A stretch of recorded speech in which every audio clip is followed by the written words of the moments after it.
আমরা সেদিন তার জানাজায় উপস্থিত হতে পারিনি। সম্মানিত ভাইয়েরা, এরা এক রকমের বাসিন্দা সাইফুল ইসলাম ভাই নেতৃত্বে মিছিল এসেছিল এবং সরাই থেকে মিছিল আসছে। উপস্থিতি আমি চরহাজারি উপস্থিত হয়েছেন নোয়াখালী জেলা জামাত ইসলামীর নায়েবে আমির। শহীদের আন্দোলন বিজয় হয়েছে। বাংলাদেশ জামাত ইসলামী বাংলাদেশ ছাত্র শিক্ষক মাধ্যমে এই জমিনে মানুষের প্রতিনিধিত্ব করবে ইনশাআল্লাহ। আমাদের শহীদরা আমাদেরকে ফাঁসির মাধ্যমে নিশ্চিহ্ন করে দিয়েছে, সিদ্ধান্ত করে দিয়েছে। প্রিয় উপস্থিতি, আমরা বলতে চাই এর জন্য আমাদের ভাইদেরকে সেদিন যেন তেন ভাবেন পোস্টমর্টম না করে তাদেরকে একরকম মাটিতে তাদেরকে পুঁতে ফেলা হয়েছিল। সেদিন এই এলাকার মানুষ কথা বলতে পারে নাই।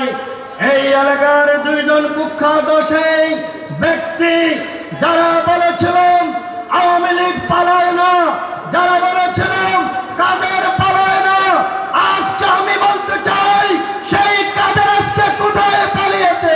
নির্বাচনে আমরা আশা রাখছি আগামী নির্বাচনে বাংলাদেশ জামাত ইসলামী। আমি বক্তব্য দেওয়ার জন্য অনুরোধ করছি বাংলাদেশ শ্রমিক কল্যাণ ফেডারেশন।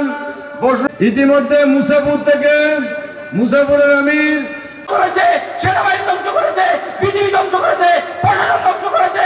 বাংলার কোনো মাটি নাই, কোনো রোড রাস্তা নাই যেখানে রক্ত ঝরায় নাই। তাকে কেন নিষিদ্ধ করা হবে তোমরা জানো না?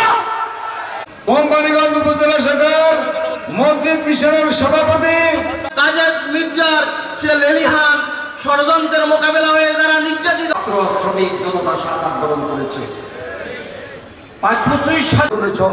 আমি জিজ্ঞাসা করি, যে জালেম, যে স্বৈরাচার, এসপি বলেছে তার দুইটা পা কেটে দাও। আমাদের নেতৃবৃন্দ বক্তব্য বলেছিলেন 2024-এর যে সফলতা